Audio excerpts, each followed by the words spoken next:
Hello everybody! I have made 2 Paranormal Storytime videos in the past. They've been pretty well liked, so I'm making another one as I promised in my last one that I would. I don't have really any more paranormal experiences to share with you guys, so sorry my life isn't that full of crazy crap happening all the time, but my mother has some paranormal stories, so I'll share those instead. That means that this story time is not mine, but it is my mother's that I am telling you. It's a good story, trust me, so let's just get onto it.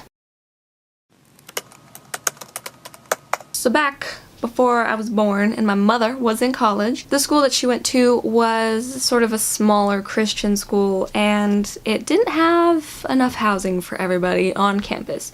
So they had to rent out a house that was really close to campus for some of these students to live in. My mom was one of these students that had to live in this house with, I believe it was 6 other people, or 5 other people, and she was the 6th. But there were like 6 or 7 girls living in this house. When they first moved in, nothing about it seemed too creepy, but things started going south pretty fast. First off, there was one of the girls who would hear loud music being played in the middle of the night, and she thought it was the other girls in the house playing the super loud music. She couldn't really make out what it was. She just heard it and didn't know where it was coming from. She would go outside looking for it, trying to find the source, but it was driving her crazy. She couldn't figure out where it was coming from.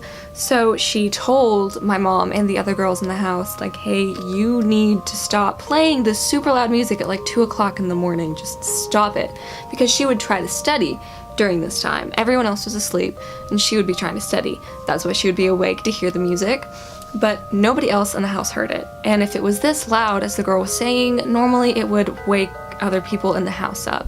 But it wasn't waking anyone else up. No one else was hearing it. She thought she was going crazy and out of her mind because no one else was hearing it. So this poor girl thought she was crazy. Moving on to another girl in the house, she did yoga. She would be doing it in the house, and when she didn't have her feet in front of her and she would like her eyes would be closed, she would feel like needle pricks in her feet or just on her where she couldn't see herself. So whenever she would turn around, there wouldn't be anyone there, but she had felt someone pricking her with like needles or just poking her. So again, she just thought it was the other girls in the house because that's the only logical explanation, right? There are people poking her with needles and then like running off before she can turn around and see them. But everyone in the house swore that they were not doing this. It wasn't them. Nobody knew who it was that was poking her, but everyone promised that it wasn't them. This girl obviously also was just not really having it, not liking that. That was sort of her problem that she was having in the house. These other 2 were repetitive things that kept happening, but this one girl, I think this only happened to her once. She was in bed. I don't remember if she was asleep or awake when it happened at first, but somebody came at her and they had a sheet over themselves so you couldn't see who it was. All you saw was like this big sheet coming towards her, and the sheet was trying to smother her, like they're wrapping themselves around her and smothering her. She was on a bunk bed and she jumped off to try to avoid being smothered by the person behind the sheet, and she got a concussion. So all the girls took her to the hospital. She obviously wanted to know which of the girls was behind the sheet and attacking her in the middle of the night, but all of them said it wasn't them. So again, this girl was not happy, as I wouldn't be either if I just got a concussion from jumping off of a bunk bed. The other 2 girls that were in the house did not have anything super specific happen to them.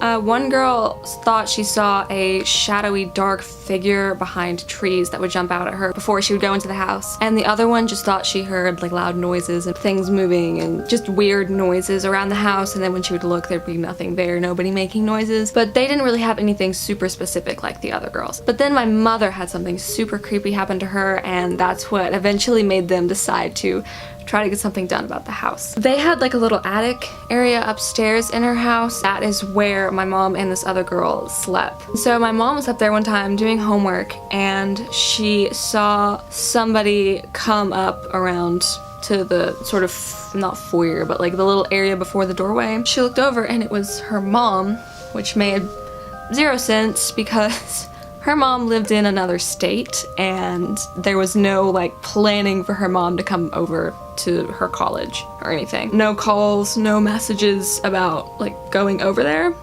So she just saw her just chilling in the doorway. First, it didn't really register with my mom that it was extremely weird that her mom was there. It was just sort of a like immediate sort of like, why are you here, but nothing super creepy about it. Like the logistics of it didn't make sense, like how she would have even gotten into the house. She didn't have a key. She started talking to her mother, saying things like, you know, why are you here, Mom? You didn't tell me you were coming. What are you doing here? I don't remember if my mom's mom, like my grandma, actually talked back, but I do know that she said when she started talking to her, her mom disappeared, and behind her was this just like dark cloaked figure, and she just heard like this weird voice say, "Let's scare Vicky," which my mom's name is Victoria, but her mom called her Vicky, so that was weird, pretty creepy. So the other stuff that had been happening in the house, nobody had really tried to get it fixed or anything because it was just weird. There was nothing actually seen for certain that was creepy until my mom saw her mom, and then her mom disappeared. Like,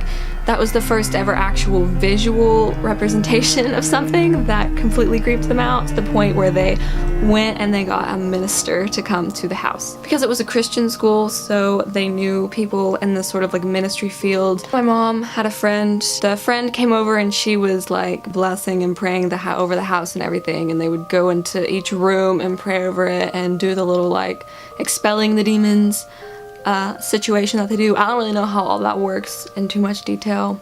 Never had to do that, thankfully. She said the creepiest part about that was when they went down into the basement. Like, every single girl that was there, once they went into the basement, felt something like really dark and just bad down there. After that was over, apparently nothing ever happened at that house again. They didn't see any more weird figures or feel any poking or hear any music or anything. That just went away after the minister came to the house. Seems like that was a bit of a demonic spirit there, which is kind of ironic because it was on a Christian campus. That was the story of when my mother lived in a haunted house. So I'm sure she has more demonic stories. Honestly, she was a missionary, so she was in some weird, crazy situations. So if you want to hear about those, give this video a like. Even if you don't want to hear about those, but you liked this video, give this video a like. I will see you all next week. I put out new videos every Friday, so you should most definitely subscribe. Hope you have a great day. Bye, guys.